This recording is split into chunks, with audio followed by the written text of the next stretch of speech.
할렐루야. 네, 우리 큰 소리로 아멘 하겠습니다. 할렐루야.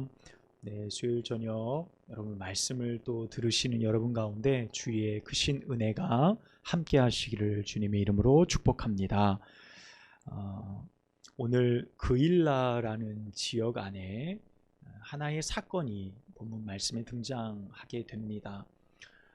요새라는 뜻의 이름을 가진 그일라라는 지역은 헤브론 땅이라는 헤브론 지역에서 북서쪽으로 약 13km 정도 떨어진 지역에 있는 곳입니다. 대단히 전략적으로 요충지이고요. 오늘 말씀을 보니까 그일라 타작마당 이렇게 설명이 되어져 있죠. 타작마당은 우리가 잘 알듯이 곡식을 털고 곡식을 그 턴 것을 수확한 것을 거기서 정리하는 굉장히 중요한 하나의 장소입니다. 자, 이 그일라는 바로 그와 같은 일들을 하는 장소인데 이곳이 전략적으로 요충지이기 때문에 늘 블레셋이 호시탐탐 노리고 때로는 거기를 쳐서 정복하기도 하고 또 때로는 다시 블레셋이 물러가고 이스라엘이 원래 영토를 회복하기도 하고 하는 일들, 빼앗기고 뺏기는 일들이 반복되던 지역이 바로 이 그일라 지역입니다.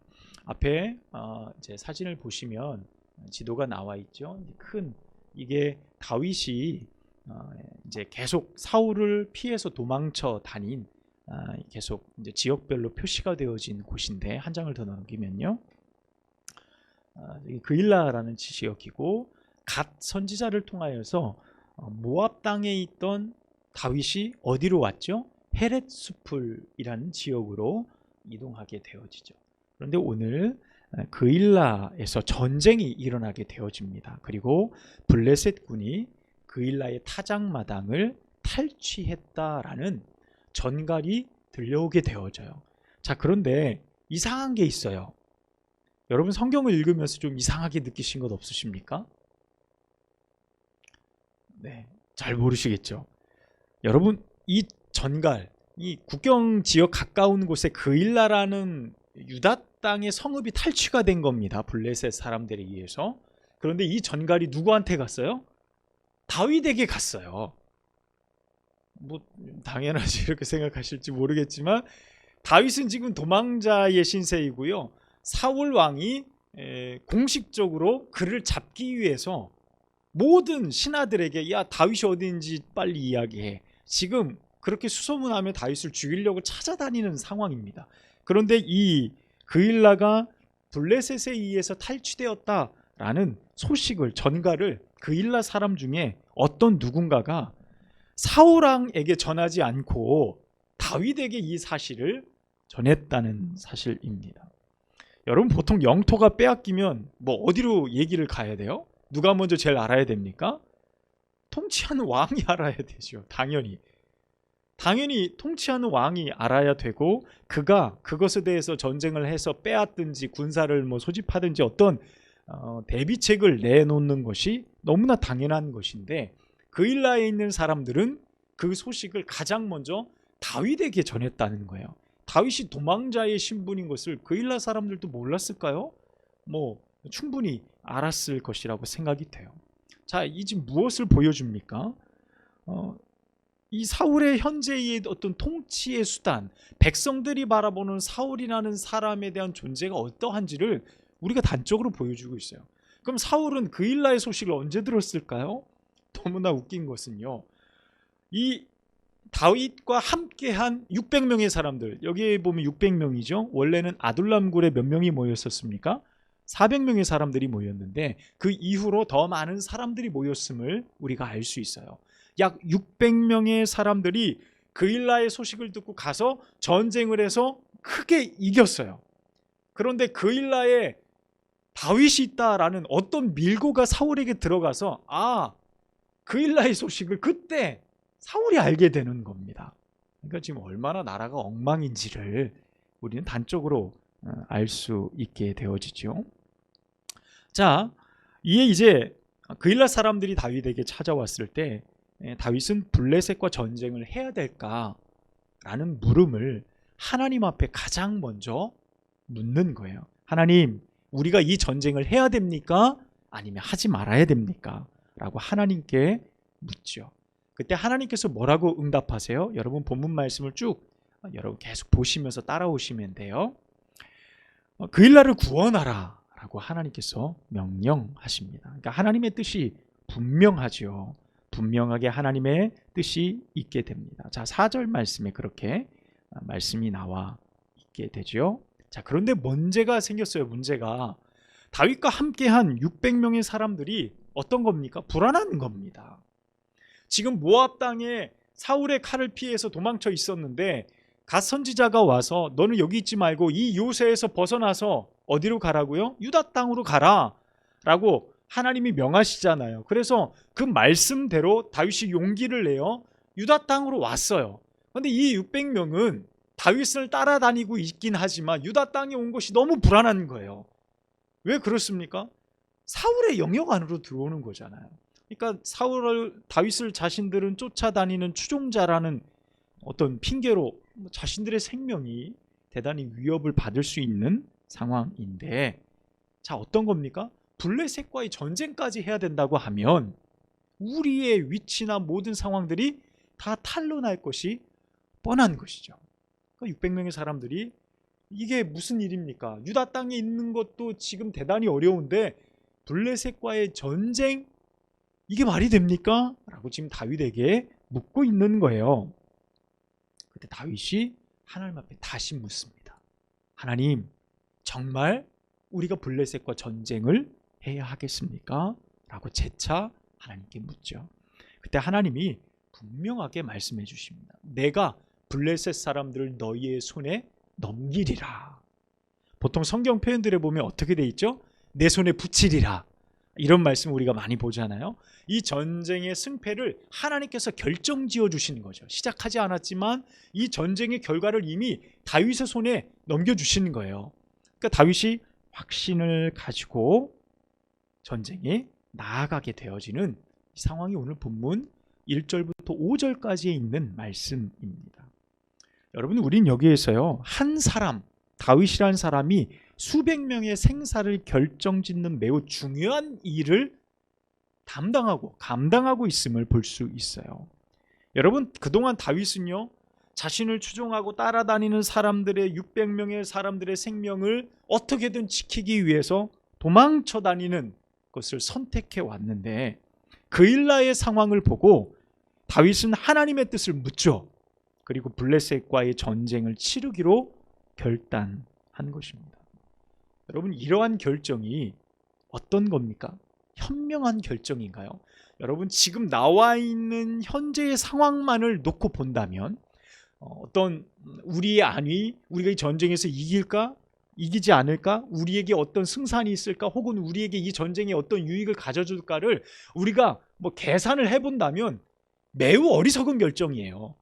우리가 블레셋과의 전쟁을 하고 그 일라 사람들을 돕는다라는 것은 600명의 사람들이 이야기한 것처럼 어리석은 거예요. 우리가 지금 유다 땅에 있는 것도 어려운데 누굴 돕겠냐? 라는 말은 합리적인 말이죠. 여러분, 우리가 민주주의 원칙에 따라서 다수결로 이 일을 결정한다라고 만약에 생각해 봅시다. 그 일날을 전쟁을 할까요? 말까요? 600명의 사람들이 반대표를 던질 겁니다. 100%. 그러면 이건 어떻습니까? 600대 1인 거예요. 불가능하죠. 할 수 없는 거예요. 다윗이 뜻을 접어야 하는 겁니다. 근데 우리는 어떻습니까? 이 전쟁이 어떻게 돼요? 한 사람의 뜻이 600명의 뜻을 끌고 가는 거예요. 여러분, 이게 어떤 의미입니까? 하나님의 일은요, 우리의 방법과 다르다는 거예요. 하나님의 일은 그렇게 행해지지 않는다는 것을 우리가 오늘 말씀을 통해 봅니다. 자, 하나님은 다윗의 말처럼 네가 나와 함께 있으면, 이 도망쳐 나온 지난주 말씀이죠. 아비아달에게 한 말이에요. 네가 나와 함께 있으면 안전하리라 라고 한 그 말을 땅에 떨어지지 않게 하십니다.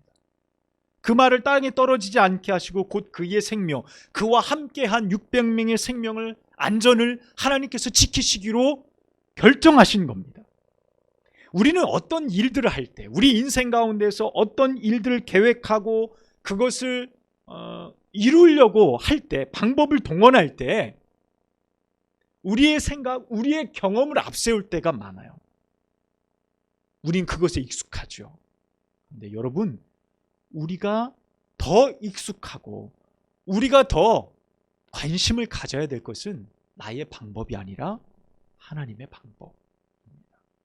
우리는 신앙생활, 우리가 하나님을 믿기로 작정한 그 날부터 우리는 하나님의 방법과 하나님의 인도하심에 익숙해져야 돼요. 하나님이 인도하시는 방법이 이러하구나. 그분의 뜻, 그분께서 일하시는 방법에 대해서 우리는 매우 익숙하게 그것을 받아들이고 이해하고 순종할 수 있어야 된다는 것입니다. 여러분, 상식적인 판단과 경험, 우리 일상에서 더없이 중요합니다. 그렇죠. 그것은 우리가 살아가는 방법이에요. 그것이 없으면 안 돼요. 이것이 더욱 귀한 것이지만 우리가 하나님의 일을 행함에 있어서 항상 반드시 우리의 경험과 상식이 우선될 수는 없다라는 것입니다. 우리는 그것을 먼저 염두에 두어야 돼요. 다윗이 그일라의 상황을 자신의 상식선에서 결정하지 않았어요. 여러분, 만약에 다윗이 자신의 상식선에서 이 그일라 사람들의 전쟁에 관한 문제를 선택했고 그것을 결정했다면 어떻게 했을까요? 여러분, 가장 지혜로운 방법이 무엇입니까? 돌려보내는 거예요.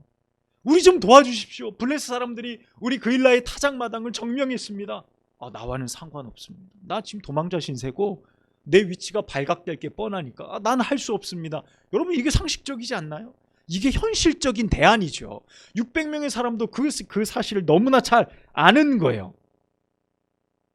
그런데 오늘 다윗이 우리에게 보이는 모습은 뭡니까? 이 문제를 가지고 하나님께 그 뜻을 물었다는 거예요. 다윗의 이 같은 결정이 우리에게 보여주는 것이 여러분 무엇입니까? 여러분, 얼마든지 이성적이고 얼마든지 사리분별적인 판단을 동원한다면 여러분, 이 전쟁은 시작도 안 하는 거예요. 전쟁은 없는 거나 다름없죠. 그런데 다윗이 대단한 것, 그가 위대한 믿음의 사람이라는 것은요, 이런 상황 중에 하나님의 의중을 가장 먼저 묻고 그 말씀대로 순종하기를 결단했다는 것입니다. 여러분, 이 순종과 결단은요, 600명의 부정적인 의견도 긍정과 용기로 바꾸어내는 힘과 방향을 제공했어요. 여러분, 한 사람이 모든 사람의 부정적인 생각을 바꾸어 힘이 되고 용기가 되고 나아가야 될 방향을 제시하는 것이 되었다니까요. 한 사람의 믿음이. 오늘 우리는 이 다윗의 모습을 통해 1절과 5절 안에 이와 같은 결론을 얻게 되어지는 거예요. 여러분, 나의 삶 속에 일어나는 이성과 판단, 여러분, 그것이 언제나 옳을 수 없음을, 우리의 삶 속에서 가장 먼저 우리는 하나님의 뜻을 묻고 순종할 준비가 되어져 있다면 여러분, 5절의 말씀처럼 하나님은 우리에게 놀라운 승리를 가져다 주신다는 사실입니다. 할렐루야. 여러분의 삶 가운데 바로 이와 같은 축복과 은혜가 충만하시길 주님의 이름으로 축복합니다. 여러분, 다윗과 그와 함께한 사람들이요, 하나님의 결정과 하나님께서 주신 말씀을 믿고 그일라 사람들을 위해 목숨을 건 싸움을 하게 됩니다.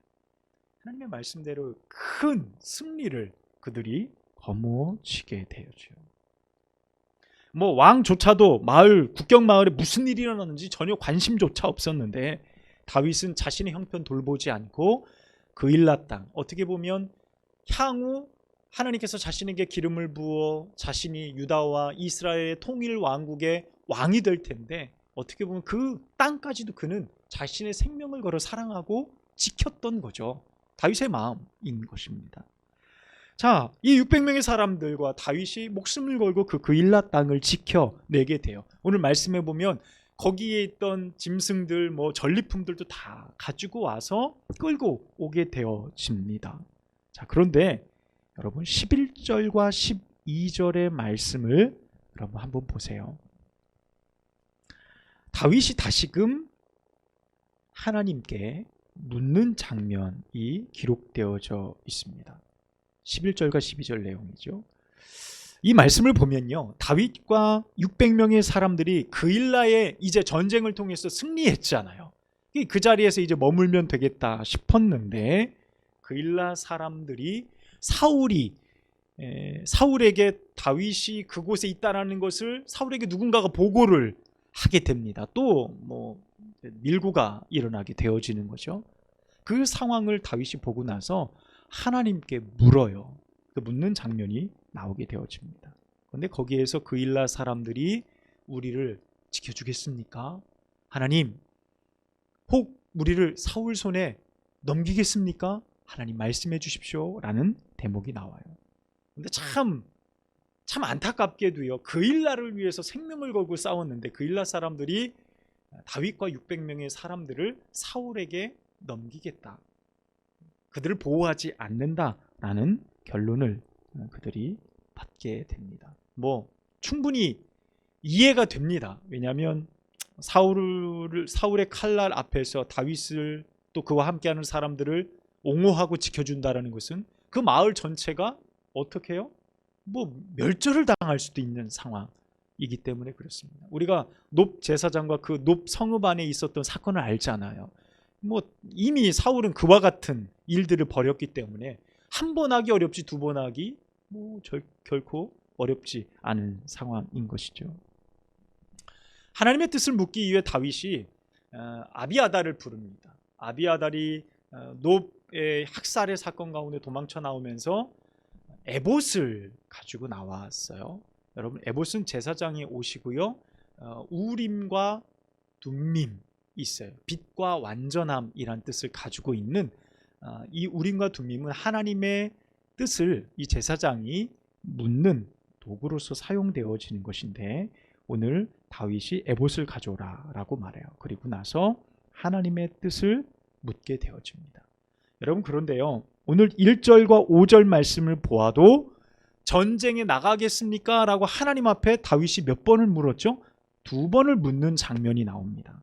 자, 이 다윗이 전쟁을 나아갈까요 말까요? 라는 부분에 있어서 하나님 앞에 물었을 때 하나님은 응답하시죠. 즉각 응답하셔서 그에게 전쟁에서 승리할 것이라는 메시지를 허락해 주십니다. 사실 전쟁에 관한 이와 같은 메시지는요, 다윗이 그동안 제사장을 통해서든 혹은 많은 상황 속에서 하나님의 뜻을 구했고 그 응답을 받았던 경험들이 있어요. 이는 개인의 영달에 관한 문제가 아니라 공적인 영역에 관한 문제, 그것에 해당된다고 볼 수 있겠죠.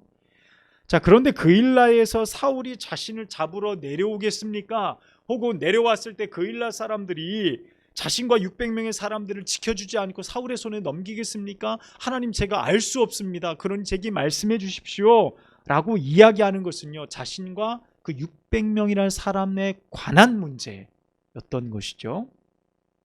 에봇을 가져와 하나님 앞에 다윗이 간청합니다. 하나님, 알려주십시오. 하나님, 보여주십시오 라고 2번이나 간청해 하나님 앞에 묻는 거예요. 이것이 왜 어떤 분리, 앞에 거하고 뒤에 거하고 다른 측면은 우리가 정확히 어떤 의미에선지는 알 수는 없지만 우리가 찾아볼 수 있는 것은 그런 거일 겁니다. 앞의 영역은 공적인 전쟁의 영역, 다윗의 개인적인 영달에 관한 문제는 아니고, 뒤의 문제는 개인적인 문제들이죠. 내가 해야 되겠습니까? 말아야 되겠습니까? 이건 나의 목적에 관한 부분들이기 때문에 하나님 앞에 그것을 묻는다는 것이 어떻게 보면 다윗의 입장에서는 조금 어떤 걸렸던 문제였을지도 몰라요. 하나님 앞에 간청하고 있는 이 다윗의 모습, 하나님이 길을 보여주세요. 2번의 물음을 통해 자신이 가야 될 길을 하나님 앞에 간청하며 묻고 있는 다윗의 모습을 보게 되어집니다.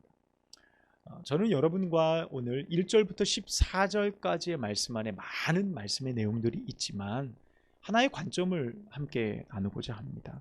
1절에서 5절 그리고 6절에서 14절까지의 말씀을 보면요, 모두 다윗이 무언가를 결정할 때 하나님의 뜻을 최우선에 두고 그것을 묻고 있는 것을 우리는 발견해 볼 수 있어요.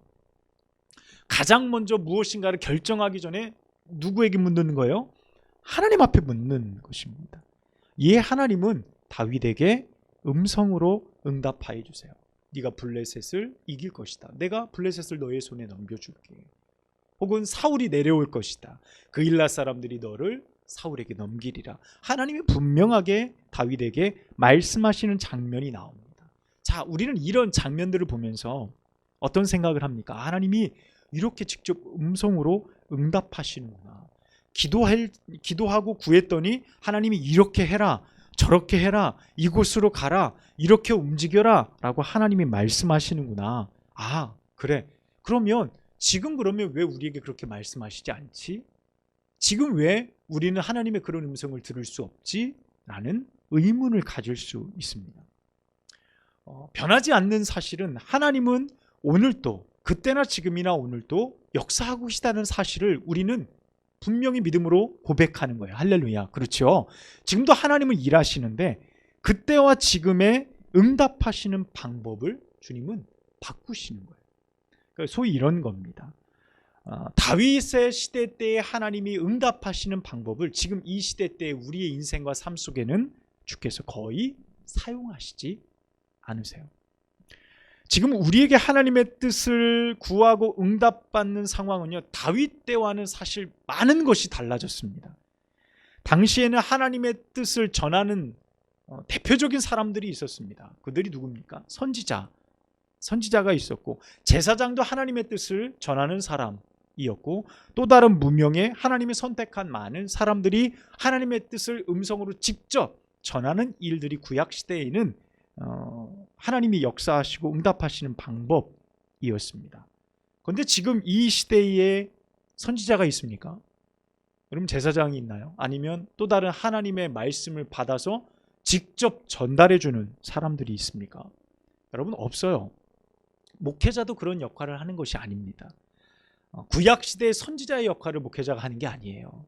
착각하시는 분들이 계신데 그렇지가 않습니다. 하나님이 역사하시는 방법은 지금 이 시대에 가장 크게 역사하시는 기준은요, 예수 그리스도를 이 땅 가운데 보내심을 통해 하나님의 뜻을 보여주시는 방법을 주님께서 달리 하셨다는 거예요. 여러분, 그 방법이 무엇이죠? 직통 계시나 직접 계시가 아니라 우리 손에 들려진 하나님의 말씀인 성경을 통해 우리는 하나님의 뜻을 발견할 수 있는 겁니다. 하나님은 당신의 뜻과 모든 것을 성경 안에 들려주게 하셨어요. 그리고 또 우리는 성령 하나님을 통해서 말씀 그대로요, 하나님이 우리에게 말씀하신 것이 무엇인지 기억나게 하고 생각나게 하고 깨닫게 해 그것을 행할 수 있는 힘을 우리에게 주신다라고 하나님은 말씀하시죠. 그래서 하나님의 뜻이 무엇인지 우리에게 계시하시는 방법이 바뀐 거예요. 그래서 우리는 성경을 통해서 또한 기도하며 우리 안에 함께 계시는 성령을 통하여 우리는 하나님의 뜻이 무엇인지 알게 되어지는 겁니다. 우리는 다윗의 때와 다르게 완성된 하나님의 말씀을 손에 들고 있어요. 성경 66권 안에 하나님의 뜻과 음성이요, 여러분, 매우 세밀하게 녹아 있어요. 우리는 이 하나님의 말씀을 읽음을 통해 하나님의 마음과 뜻을 발견할 수 있는 거예요. 그래서요, 하나님, 제가 사랑해야 됩니까? 라고 기도하지 않아도 돼요. 여러분, 이런 기도는 하지 않습니다. 왜요? 우리 이런 응답을 구하지 않아요. 하나님, 제게 사랑해라 라는 음성만 들려주시면 제가 사랑할게요. 여러분, 이미 서로 사랑하라라고 성경은 우리에게 기록되어져 있지요. 응답이 아니라 실천이 남아있는 겁니다. 순종이 남아있어요. 하나님, 제가 기도해야 합니까? 라고 묻지 않아도 돼요. 왜냐하면 쉬지 말고 기도하라 라고 말씀하셨기 때문에 기도하면 되는 거예요. 내 삶에 항상 불만, 불평이 있어요. 감사가 하나도 없어요. 하나님, 제가 이 상황에서도 감사해야 됩니까? 그래, 항상 감사해야지. 주님이 말씀하신 거죠. 그러니 우리는 그런 상황 가운데 말씀에 비추어 하나님의 뜻과 음성을 구별해낼 수 있는 겁니다. 질병에 놓여 있을 때 기도해야 될 이유가 충분하고요, 물질을 선용하고 일용할 양식을 위해 간구해야 될 기도의 필요성을 우리는 모두 이미 하나님의 뜻으로 받아들이고 있는 겁니다. 여러분 성경 곳곳에서 우리의 삶의 작은 부분까지 이미 하나님의 세밀한 터치와 그 음성과 뜻이 보여주고 계시다라는 거예요. 우리가 성경을 읽으면 읽을수록 하나님의 뜻이 더욱 나의 삶 속에 드러나게 되어져 있어요. 왜 그렇습니까? 성령 하나님께서 우리와 함께 계셔서 그 말씀을 깨닫도록 도우시기 때문에 그래요. 여러분, 그런데 문제가 뭡니까? 여러분, 문제가 뭐예요? 어떤 분들은요, 여전히 성경을 제쳐두고 하나님의 음성을 직접 듣기를 학수고대하며 신앙생활하는 사람들이 있어요. 더군다나 그 음성을 들었다는 것이 어떻게 보면 훈장처럼 나의 좋은 영성처럼 비춰지기도 해요. 그것을 자랑처럼 이야기하기도 합니다. 여러분, 그런데요, 우리가 기억해야 될 것이 있습니다. 여러분은 왜 하나님의 음성을 들어야 합니까? 왜 들으려 하지요? 왜 하나님께 묻고 응답을 구하는 것입니까? 여러분, 우리가 잘 생각해 봐야 될 것은요, 다윗 시대 때 하나님의 음성이 직접 들렸어요. 그렇죠? 다윗에게도 들렸고 거기 있는 사람들에게도 하나님이 그렇게 역사하시고 말씀하시는 시대였어요. 그런데 놀라운 것은요, 어느 누구도 그 음성을 듣고 제대로 순종하는 사람은 없었다는 거예요. 하나님의 음성을 직접 들었는데도, 하나님의 말씀을 들었는데도 불구하고 하나님의 뜻에 대해서 내가 절대적으로 순종하겠다라고 따라가는 사람은 극소수에 불과했다라는 거예요. 여러분, 이 시대도 마찬가지예요. 어떤 사람들이 그래요. 이 시대에 하나님이 정말 멋지게 나타나시고 멋지게 응답하시고 이 시간 우리에게 진짜 음성으로 들려주시면 내가 무엇인가 바뀔 것 같고 변화될 것 같은 마음들을 가져요. 여러분, 그런데 인간이라는 존재는 그렇지가 않다는 거예요. 구약시대인 그때에도 도대체 하나님의 뜻을 들으려 하지 않았고 귀를 닫고 마음을 닫고 불순종으로 일관했던 사람들, 하나님이 음성이 직접 들리고 하늘에서 불이 떨어지고 기적이 일어나도 사람들의 마음은 변하지 않았다는 사실을 우리는 기억해야 됩니다. 여러분, 이것이 무엇을 말하는 겁니까? 하나님의 뜻이 어떤 방식으로 전달되느냐의 문제가 아니라는 거예요. 하나님의 응답이 이렇게 응답되고 이렇게 응답된다 그래서 우리에게 더 은혜롭고 덜 은혜롭고의 문제가 아니라는 거예요. 음성이냐 성경이냐 신비로움이냐 비신비로움이냐 라는 문제가 아닙니다. 어떤 사람들은 매일매일 읽고 듣는 말씀, 하나님의 말씀이 너무 가볍게 들려요. 여러분, 이 시대의 하나님의 말씀이 홍수와 같아요. 얼마나 많은 말씀들이 막 유튜브에 보면 쏟아져 나오는지 몰라요. 다 하나님의 뜻이요 말씀이라고 우리가 받아들인다면 여러분, 그 말씀이 두려움이죠. 그런데 말씀을 내가 취사 선택하고 있어요. 이렇게 보면서 넘기고 여러분, 말씀의 권위와 하나님의 음성과 응답이 땅에 떨어진 지 오래요. 그것을 여러분 절대적으로 하나님의 뜻으로 바라보며 순종하십니까? 여러분, 그렇지가 않아요. 여러분, 오늘 우리는 다윗을 통해 무엇을 보고 있어요? 무엇을 받고 있습니까? 오늘 다윗이 하나님의 말씀과 뜻을 구하는 그의 자세와 그의 모습은 우리에게 무엇을 보여주고 있냐라는 거예요. 여러분, 그때나 지금이나 우리가 하나님의 뜻을 구하는 일련의 행위의 목적, 내가 하나님 앞에 뜻을 구하고 하나님 제가 어떻게 해야 되겠습니까? 라고 구하는 기도와 목적은요, 반드시 한 가지를 수반해야 됩니다. 여러분, 그게 무엇입니까? 여러분, 모든 하나님의 뜻을 구할 때 우리는 반드시 그 말씀에 순종하기를 결단해야 된다는 거예요. 하나님의 말씀을 듣고 나서 내가 판단해 볼게요가 아닙니다. 지금 다윗이 말하는 것은 하나님 말씀하여 주옵소서라는 거예요. 말씀하실 때 하나님의 뜻이 분명하면 나의 판단이 어떻든 간에 나는 하나님의 뜻에 따라서 순종하겠다는 거예요.